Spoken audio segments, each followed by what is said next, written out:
kulanti wacan wanaagsan daawadayaal halkan waa warsan news waxaad ku soo dhawaataan wararkii ugu dambeeyay Soomaalida ee caalamka qaybtan waxaynu ku eegi doonaa diyaaradaha dagaalka dawladda Djibouti oo toos u dul tagay xiriyaha ciidamada militariga Somaliland ay ka sameysteen xadka kala qaybiya Djibouti iyo Somaliland dhaqdhaqaaq ciidan oo xooggan oo halkaasi laga soo tabinayo iyo cabsidii ugu ballaarneed oo soo wajahday saraakiisha militariga ah ee Somaliland halka ku sugan iyo xogo iyo macluumaad ku saabsan digniintii ugu dambeysay oo la bixiyay ayaynu halkan ku soo koobi doonaa waxa kale oo aan qaybtan ku eegi doonaa hadii uu idmo qaybtii ugu horeysay oo ciidamada militariga dawladda Turkiga ayaa gaari doona magaalada Laascaanood ee xarunta u ah dowlad goboleedka Soomaaliyeed ee waqooyi bari dhaqdhaqaaq ciidan oo halkaas si toos ah uga bilaaban doona waxa kale oo aan halkan idinku soo gudbin doonaa dhaqdhaqaaq ciidan oo xooggan oo saaki laga dareemayo qaybo kamid ah gobolada Awdal iyo Salal beesha Ciise oo markan u muuqanaysa in ay doonayso inay ka soo kabato jabkii xoogganaa ee kala kulantay beesha Gadabuurse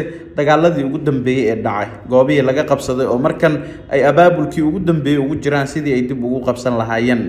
soo dhawaada saaxiibayaal dhamaantiina haddii aad nagu cusubtiin ku soo biira barta YouTube channelka aad naga daawanaysaan ee warsan news si aad uga mid noqotaan saaxiibada inoogu xiran halkanna ka hela wararka warbixinada muuqaalada aynu had iyo jeer halkan aynu ku soo baahino noqo daawadaha ugu horeeya ee la xogaha iyo macluumaadka ah like muuqaalkan la wadaag saaxiibada si ay kula daawadaan hagaag aan ku bilaabo diyaaradaha dawladda Djibouti ayaa la soo warinayaa in ay si toos ah u dul tageen xiriyaha ciidamada militariga Somaliland oo muddooyinkii ugu dambeysay ay ka sameysteen qaybo kamid ah xadka kala qaybiya Djibouti iyo si la mid ah Somaliland oo ay Djibouti u aragto daandaasi qaawan iyo duulaan ka dhan ah jiritaankeeda way doonayaan xubno ay ku sifeysay koox abaabulan oo gooni goosad ah oo Somaliland ay ku sifeysay inay yihiin diyaaradahan oo nooca qumaatiga u kaca ayaa xalay lagu arkay qaybo kamid ah xiriyaha ay ku sugan yihiin ciidamada militariga Somaliland waxaase ay ku abuurtay baqdin xooggan iyo cabsi la xiriirta inay halka ka fuliyaan duqeymo lagu beegsanayo ciidamada militariga Somaliland iyo saraakiishooda oo halkaasi fariisin ku lahaa waxaa la sheegay inay isku dayeen in ay carqaladeeyaan diyaaradaasi waxaase lagu ridiray dhowr rasaas hase ahaatee waxaa la sheegay in diyaaradda oo jawi hoose ku duuleysay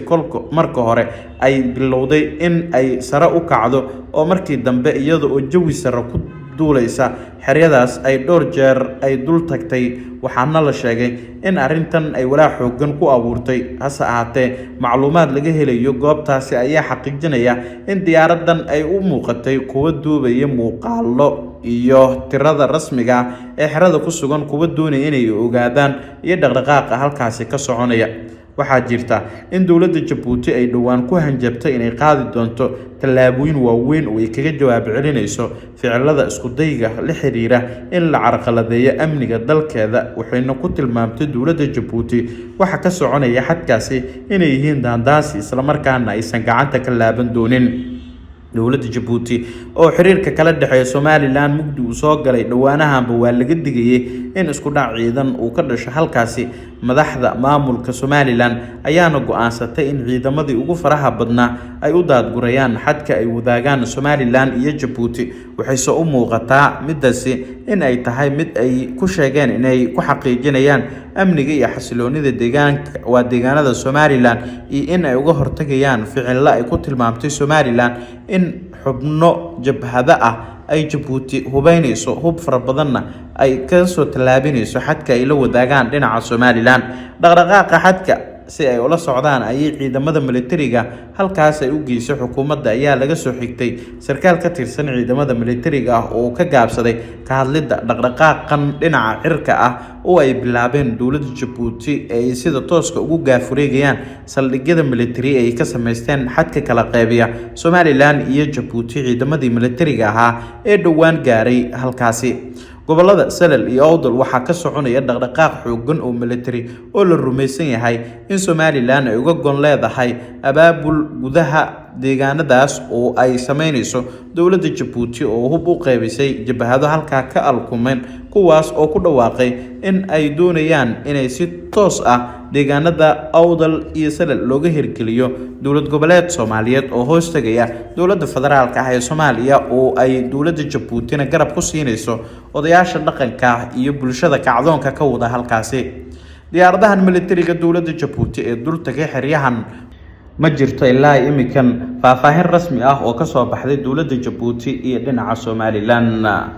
markan haddii aynu eegnana toddobaadkan cutubkii ugu horeeyay ee ciidamada militariga dowladda Turkiga ayaa tagi doona deegaanada dowlad goboleedka Soomaaliyeed ee waqooyi bari gaar ahaan magaalada Laascaanood ee xarunta u ah dowlad goboleedka Soomaaliyeed ee waqooyi bari. wararka naga soo gaaraya Laascaanood waxay sheegayaan in diyaar garowgii ugu dambeysay ee soo dhaweynta saraakiishan oo ka tirsan ciidamada militariga dowladda Turkiga ay ka soconayso halkaasi, waxaana toos loo diyaariyay saldhigga ciidankan oo loogu talagalay inay degaan Gooja Cadde oo ahayd saldhiggii militari ee ugu weynaa ee Somaliland ay ku lahayd gobolka Sool, isla markaana ay si toos ah uga dagaalamayeen muddooyinkii ugu dambeysay inta aan laga saarin gacan ku haynta Somaliland magaalada Laascaanood, waxayna ahayd xudunta laga hago dagaalkii ka soconayay gobolka Sanaag ee ka dhanka ahaa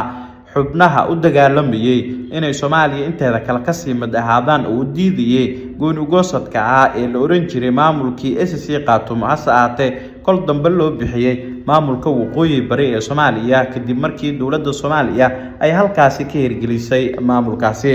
saraakiisha Turkida iyo askarta ayaa la sheegay in muddooyinkii ugu dambeysay diyaaradaha nooca dagaalka ah oo ay leedahay dowladda Turkiga gaar ahaan diyaaradda nooca cirka oo ay isticmaal ciidamada cirka ay ku soo daadgureysay Muqdisho qalabkii military ay isticmaal lahaayeen ciidankan oo loo soo dhameystiray iyo si la mid ah koobihii ay ku howlgali lahaayeen oo si toos ah loogu caymay ayaa keenaysa in Muqdisho laga daadgureeyo.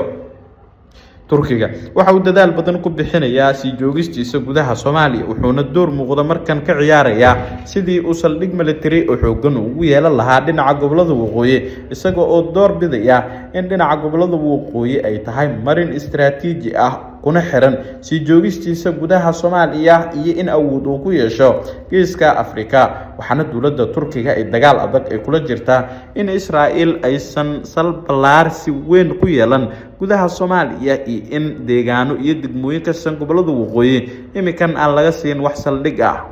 Israa'iil ayaa ugu dhawaaqday Somaliland inay tahay dal ka madax banaan Soomaaliya inteeda kale si ay uga hesho saldhig military iyo marin biyood istiraatiiji u ah iyo in ay ku carqaladeyso dalalka deriska la ah Soomaaliya iyo kuwa ay isdiidan yihiin oo ay ka beegsan karaan bad iyo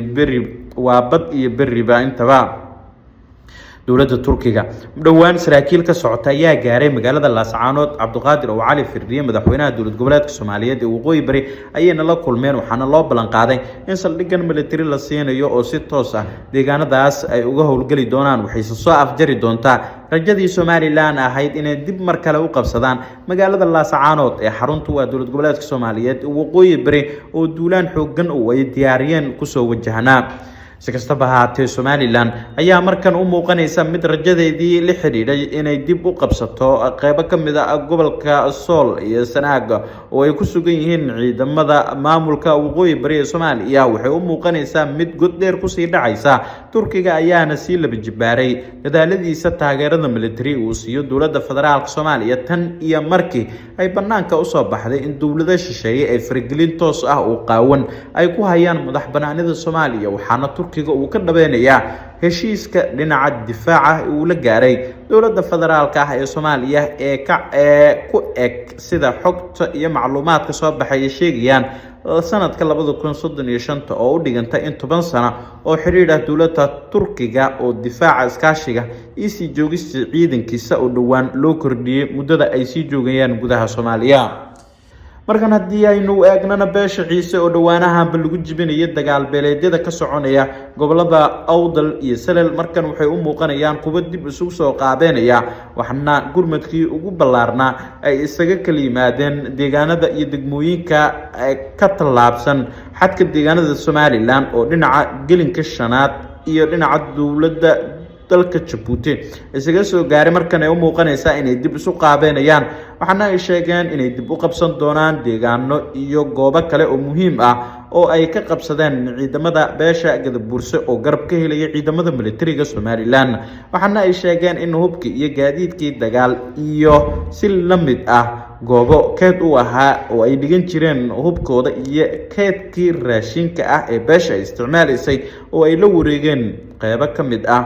xarumihii ugu muhiimsanaa ciidamada beesha gadabuurse oo garab ka helaya militariga Somaliland ayay sheegeen in markan dib u soo qaabeeyeen ay rajeynayaan inay dib u qabsadaan deegaanadii kol hore laga saaray oo ay ka mid tahay dhul buurley ah oo ay sheegeen in ciidankoodii iminkan ku hareeraysan yihiin saacadaha soo aadan guulo wax ku ool ah ay xaqiijin doonaan. Iskastaba haatee beelaha Ciise iyo Gadabuurse waxay isku horfadhiyeen dhawaanahanba gobolada Salal iyo Awdal oo labada dhinacba la rumaysan yahay in taageero lixaad leh ay ka kala helayeen Jabuuti iyo Somaliland. beelahan ayaana waxaa fariimahan jabaad ah kaga diray Booramo iyo Burco odayaal hadlay kuwaas oo sheegeen inay ka soo jeedaan beesha Gadabuurse oo ay shaaca ka qaadeen inay isdifaaci doonaan. Sistaba ahaatee beesha Ciise markan waxay u muuqanaysaa mid dhiig cusub ku shubaysa dagaalka qidada dagaal ee ay ku wajahayso beeshan ayayna wax badan ka soo bedeshay oo markan waxaa la rumaysan yahay in natiijooyin wax ku ool ah ay ka keeni doonaan dagaalada soo aadan ee doonayaan inay fuud daraan beesha Gadabuurse oo ay ku wajahayaan inay dib u qaabeeyaan qidadooda dagaal iyo inay dib ula wareegaan goobihii laga saaray kol hore. waad ku mahadsantihiin saaxiibada qiimaha badan oo ilaa gunaanadka muuqaalkan haddii aad nala soo gaarteen waan idinkaga mahadcelinayaa waxaan idin rajaynayaa warsan iyo nabadgelyo.